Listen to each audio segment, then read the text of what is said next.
সাংবাদিক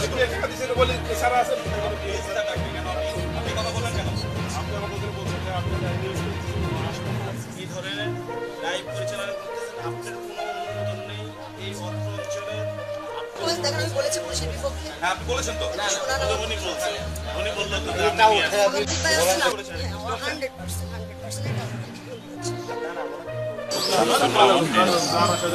এটা হইলো মনে করেন যে একাধিকবার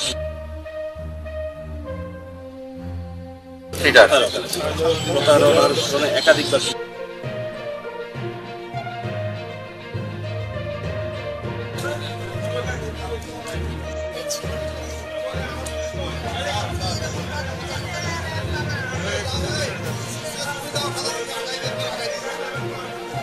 বিভিন্ন কেন্দ্রে ভোটারদের মধ্যে বিভ্রান্তিকর তথ্য, বিশেষ করে আমাদের পুলিশ প্রশাসন এবং আমাদের নির্বাচন কমিশনের যে আমাদের যে মহৎ উদ্দেশ্য যে নির্বাচনকে সুন্দরভাবে করার জন্য, সেই বিষয়টাকে প্রশ্নবিদ্ধ করার জন্য দুইজন ভুয়া সাংবাদিক এখানে বিভ্রান্তিকর তথ্য ছড়াচ্ছে যে কোনো একটা প্রার্থীর পক্ষ হয়ে, এবং কয়েকজন প্রার্থীও এই ব্যাপারে আমাদের কাছে অভিযোগ করেছেন।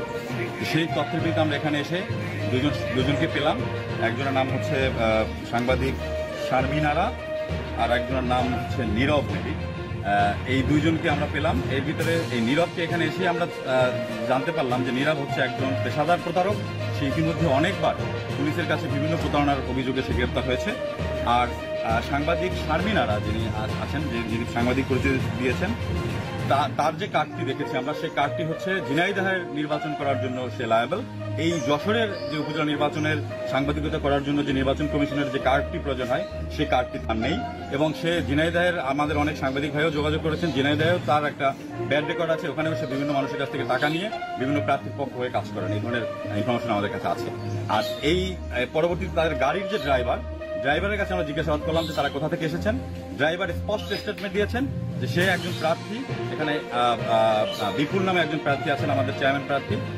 তার পক্ষ হয়ে তার যে ম্যানেজার দেবু মল্লিক, সে তাদেরকে এই গাড়িটা ভাড়া করে এখানে পাঠিয়েছে এই নির্বাচনকে প্রশ্নবিদ্ধ করার জন্য, প্রশাসনের যে সঠিক যে ভূমিকা, সেই ভূমিকাকে প্রশ্নবিদ্ধ করার জন্য। তো এই ব্যাপারগুলোতে আমরা সোচ্চার আছি। আমরা তাদেরকে আইনের আমাদের হেফাজতে নিয়েছি। পরবর্তীতে আমাদের ঊর্ধ্বতন কর্মকর্তারা যেভাবে বলেন আইনগতভাবে তার বিরুদ্ধে আমরা ব্যবস্থা নিব।